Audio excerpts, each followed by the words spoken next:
A nossa conversa de hoje é para conhecer mais sobre a Indi Capital, uma gestora que investe em ações e tem uma equipe que é referência na análise de empresas de capital fechado, fusões e aquisições e que trouxe todo esse know-how para os investimentos em companhias na Bolsa. Expertises essas que estão ao seu alcance aqui na plataforma da Toro.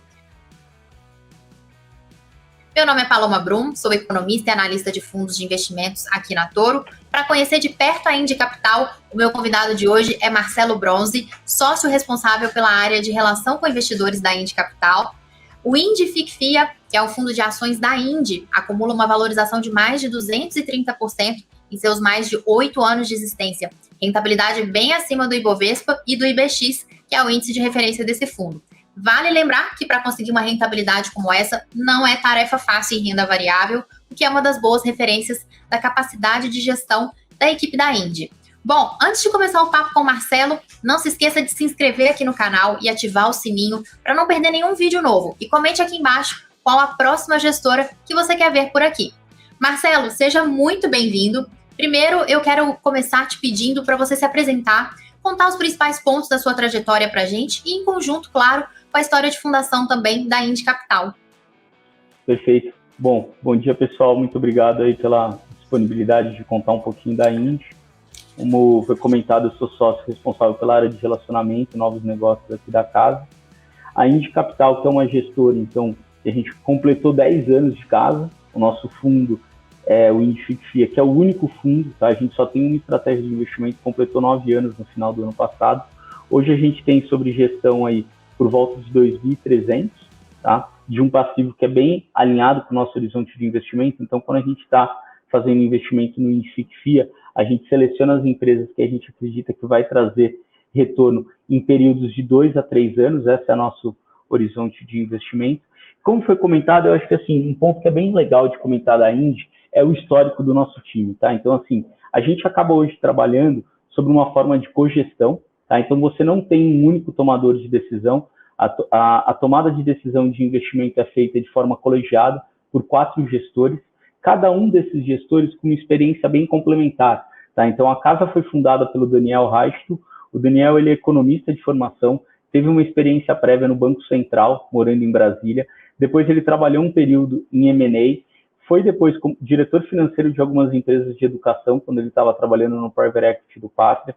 Depois a gente tem o Felipe Montanha, que foi fundador junto com o Daniel, da casa em 2012, que também teve uma experiência muito grande no Pátria, mas enquanto o Daniel trabalhava nas empresas de educação, o Felipe trabalhou mais nas empresas de consumo e de serviço financeiro, e antes disso, o Montanha também teve experiência em Venture Capital.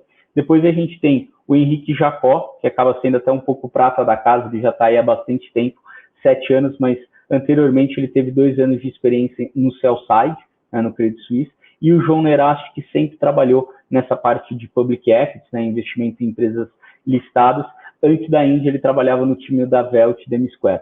Então, o que a gente fala? Cada um dos 4 gestores teve uma experiência anterior que acaba agregando na nossa forma de analisar as empresas, tá? Então, assim, para a gente, a Bolsa hoje, ela não é o fim, ela é um meio. O que a gente busca é se associar a excelentes modelos de negócio, que a gente acredita que está sendo administrado pelos melhores executivos do setor, e a combinação, né, de um bom modelo de negócio, um modelo de negócio que tem vantagens competitivas, sendo administrado por boas pessoas, vai trazer um potencial de geração de valor muito alto. Então, como o nosso foco é muito entender o modelo de negócio e o setor que ele está atuando, a gente acredita que é muito enriquecedor você ter experiências complementares como a gente tem no nosso time de gestão.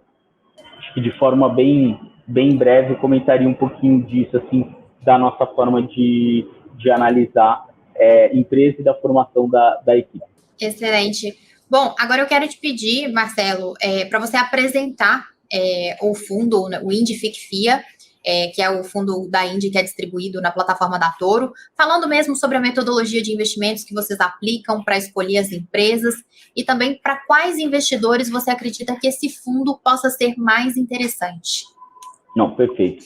Pessoal, acho que primeiro ponto para falar do Indi FICFIA, lembrando que ele é o único veículo, né? Então, assim, uma das outras coisas que a gente comenta muito sobre a casa é ser uma casa focada, né? A gente sabe que é muito difícil fazer investimento, então a gente acredita que focar e ter todo o time alinhado numa única estratégia de investimento acaba trazendo um diferencial nesse foco. Assim, o índice FIA, se a gente fosse olhar ele de uma forma assim, de um esqueleto, né, comentando o que você espera encontrar nesse fundo. Ele é um fundo um pouco mais diversificado, tá? Então, assim, quando a gente olha a nossa carteira, a gente vai ter por volta de 25 investimentos, então a gente investe em 25 empresas, mais ou menos, ao mesmo tempo. A maior posição do fundo varia em torno de 10%, tá? 8% a 10%, 12%, então também a gente não é aquele fundo que acaba concentrando muito, né, nas maiores apostas, tendo uma parte muito relevante do nosso patrimônio. E como a gente toma essa decisão, né? Então, assim, se a gente fosse olhar o nosso processo de investimento uma forma de uma linha de montagem, o primeiro processo nosso é analisar individualmente a empresa, né? Então, é o famoso bottom-up.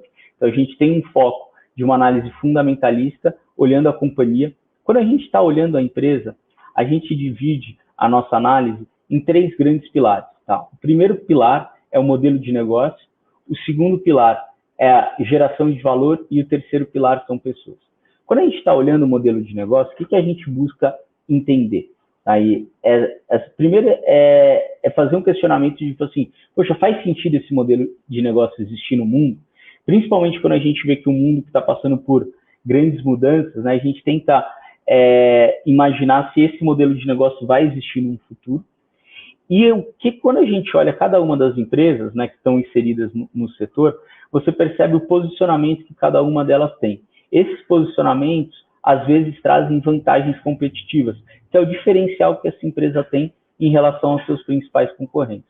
Quando a gente identifica um modelo de negócio que o diferencial daquela empresa faz sentido, né, vai fazer mais sentido ainda para o mundo, né? Então, um exemplo muito batido já, mas que torna ilustrativo para esse caso, assim, você imaginar que se você está analisando dentro de um setor, uma empresa que tem entre os diferenciais dela no posicionamento, ser uma empresa mais voltada para a tecnologia. Poxa, o mundo está caminhando cada vez mais para ter a tecnologia no nosso dia a dia. Poxa, então eu imagino que aquela empresa que hoje já tem um posicionamento de tentar capturar iniciativas de tecnologia no modelo de negócio dela, vai ter uma oportunidade de geração de valor maior. Tá? Então, esse é o primeiro aspecto que a gente olha no modelo de negócio.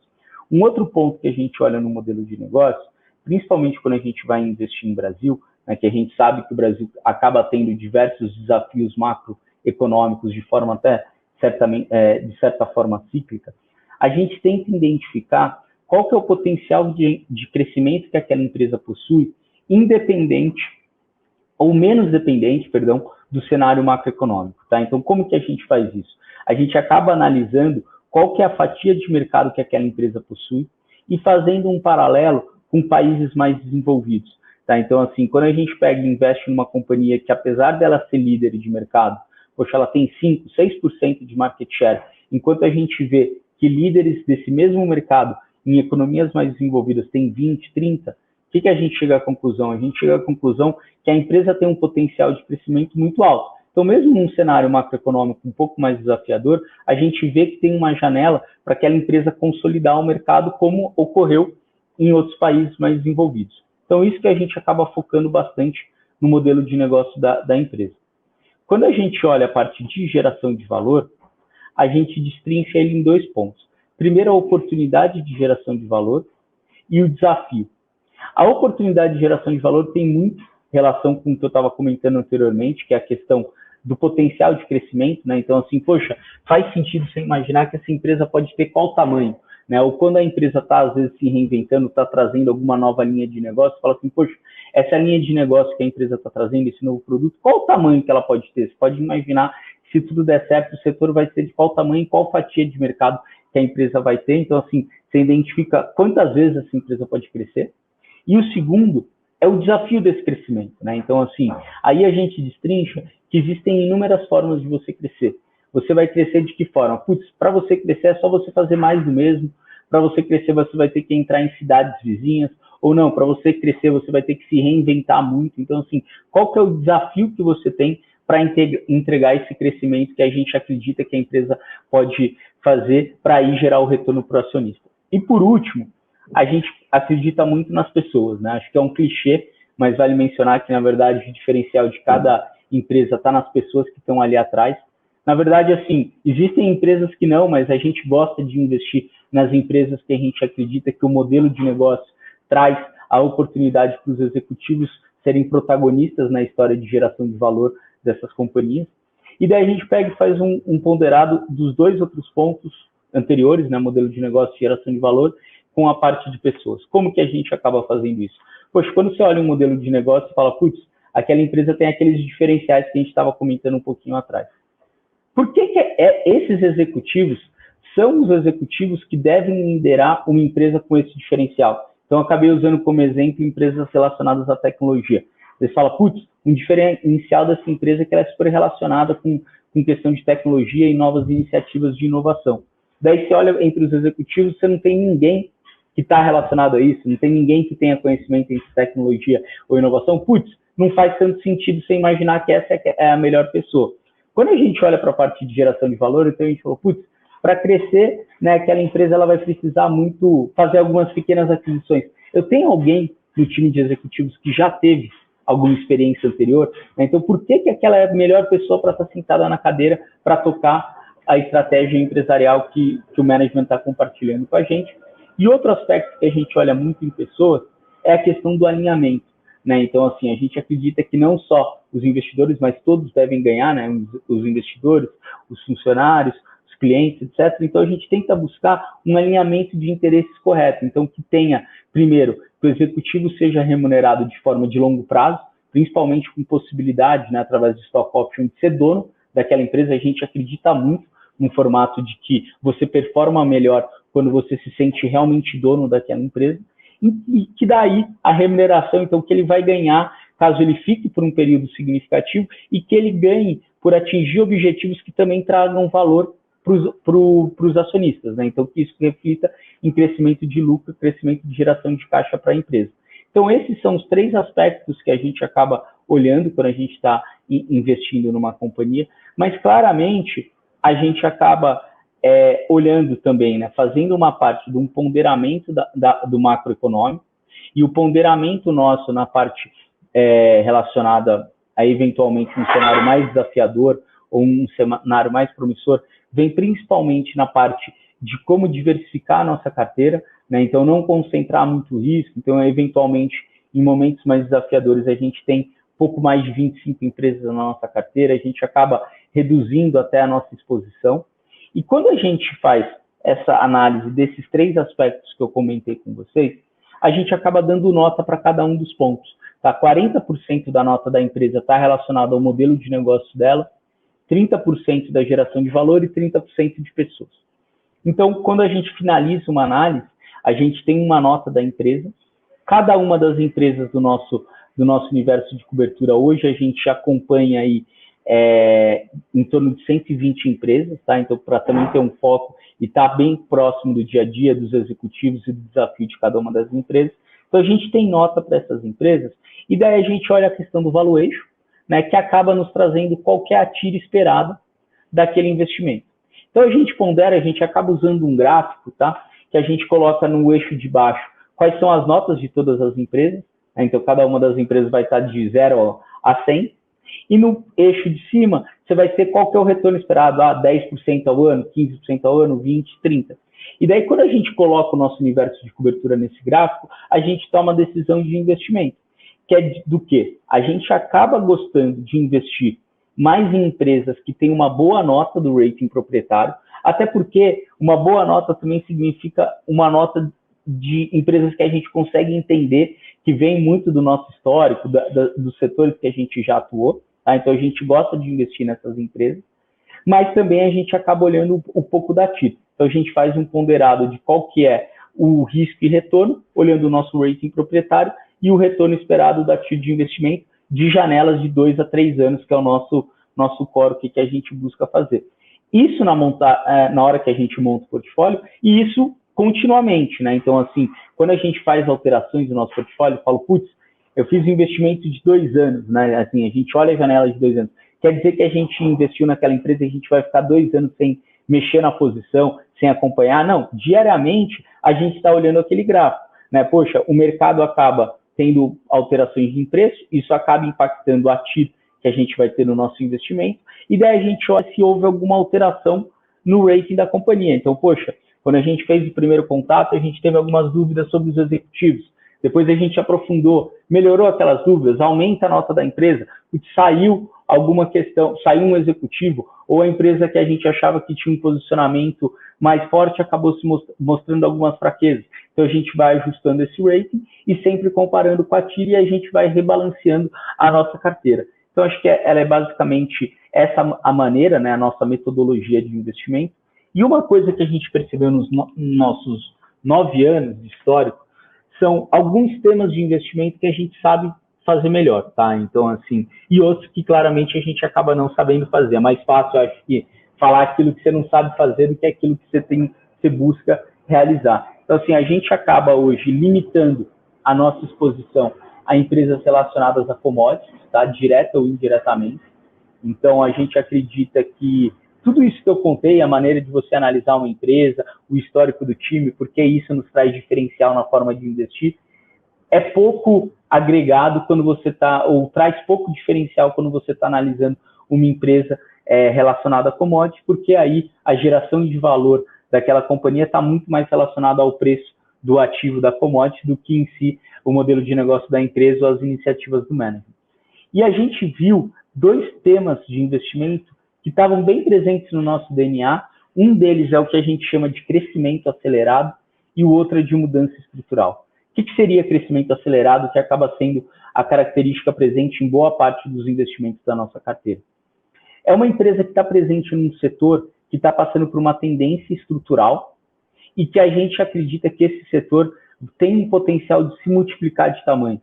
Acho que entre os poucos benefícios que você tem de investir em Brasil em relação a investir globalmente, é que a gente acaba tendo alguns anos atrás de boa parte da economia do mundo. Então a gente acaba olhando paralelo, olha lá para fora e fala, olha como se desenvolveu o mundo, tentando trazer similaridades para o Brasil. Então isso é uma coisa que a gente acaba vendo.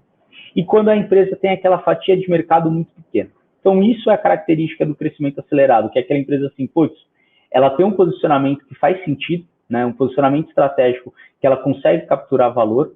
Esse mercado está crescendo, está numa tendência positiva de crescimento e a empresa pode ser o player que vai consolidar esse mercado em ascensão. Uma outra tese, um outro tema de investimento na nossa carteira é o tema de investimento de mudança estrutural, que a gente fala que a empresa tem uma certa ociosidade de geração de valor. O que significa isso? A empresa teria um potencial de geração de valor maior do que ela está capturando hoje, boa parte das vezes, porque as estruturas internas não estão bem alinhadas, tá? Então, o início desse investimento muitas vezes está relacionado à troca de executivos, troca de gestão ou dos donos da empresa, e que daí a gente acredita que esse novo time, né, vai trazer oxigênio, vai trazer experiência para fazer algumas alterações internas na companhia, para reposicionar ela de forma a ela conseguir capturar todo o potencial de valor dela. Então, esses são os 2 temas de investimento que a gente está presente na nossa carteira. E acho que, por último, respondendo, né, até me alonguei um pouquinho mais, mas assim, respondendo por último, quem que deveria investir conosco, a gente acredita muito que, assim, a gente está se cobrando, tá? Nosso dinheiro está no fundo, tá? O dinheiro não só nosso, como dos nossos familiares, todo mundo tem uma parcela relevante do patrimônio alocado no fundo. E a gente vê como investir em boas empresas como a melhor forma de você rentabilizar o seu capital no longo prazo. Então, assim, é necessário você ter uma janela de investimento que eles possam, um horizonte de investimento que dê oportunidade para os nossos investimentos se maturarem. Então, a gente tem aí janelas de 2 a 3 anos e que seja importante que o investidor faça a conta de quanto, então, ele pode reservar para deixar para um horizonte maior. Tá? Então, assim, esse é o nosso primeiro aspecto. E quando a gente olha o nosso retorno, que até você comentou já o retorno absoluto, tem uma geração de alfa bem elevada, mas se a gente pega qualquer janela móvel de 3 anos, né? Então, assim, você entrou em qualquer data do fundo, né? Desde o final de 2012, a gente começou no último dia lá de dezembro de 2012, esperou 3 anos e tirou, independente de quando seja a entrada ou quando a saída. Em qualquer janela de 3 anos, você ganhou dinheiro. E em 93% dessas janelas móveis, além de ter um retorno positivo, o retorno foi superior ao IBX. Por isso que a gente acredita que quando o investidor está alinhado ao nosso horizonte de investimento e a parcela que ele alocou em renda variável faz sentido ao perfil de risco dele e momento de vida que ele está tendo, ele vai acabar tendo um retorno satisfatório, dado o nosso histórico dos últimos 9 anos.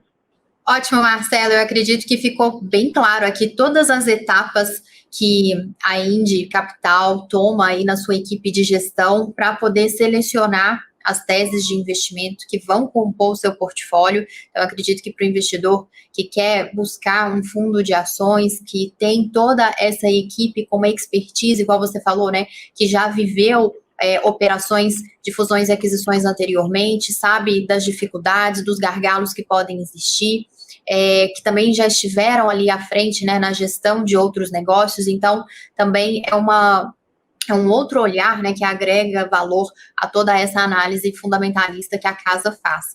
Bom, e agora eu queria lembrar que esse fundo que foi apresentado pelo Marcelo está disponível na plataforma da Toro Investimentos. Para você investir nele, basta abrir a sua conta de forma gratuita, transferir os seus recursos, buscar por Indifique FIA na plataforma da Toro, conferir todos os detalhes e fazer os seus investimentos. Lembrando que aqui na Toro você tem cashback em fundos, então uma parte da taxa de administração é devolvida direto na sua conta na corretora. A propósito, se você está curtindo conhecer mais sobre a Indy Capital, já aproveita para deixar o seu like aqui no vídeo, assim nós voltamos com novos bate-papos como este. Marcelo, agora você pode falar para a gente, assim, de forma consolidada. Eu sei que você já abordou aqui vários aspectos em detalhe, mas consolidando então para o investidor que está acompanhando a gente. Quais são os principais diferenciais que você acredita que a Indy tem e que o investidor ele ficaria satisfeito em aportar, no investir junto com vocês? Não, perfeito. Eu acho que assim, o nosso diferencial principal são as pessoas e a forma que a gente gere os investimentos, tá? Então, eu acredito muito que quando a gente tem uma gestão colegiada, 4 pessoas acabam tomando decisão melhor do que uma única pessoa. Então, acho que esse é um grande diferencial. Segundo ponto, num mercado tão novo como o mercado acionário brasileiro, você ter uma gestora que já tem 9 anos de histórico também acaba trazendo bastante solidez para o nosso time, para o nosso processo de investimento e track record de retorno, e também o nosso tamanho, né? Então a gente acredita bastante de que quando você começa a crescer muito o tamanho da casa, você acaba perdendo oportunidades de retorno. Então a gente hoje tem desses 2,5 bi, a gente acaba crescendo de forma bem sustentável para não prejudicar os outros cotistas em ser um fundo muito grande, principalmente no mercado brasileiro que tem tão poucas opções de investimento.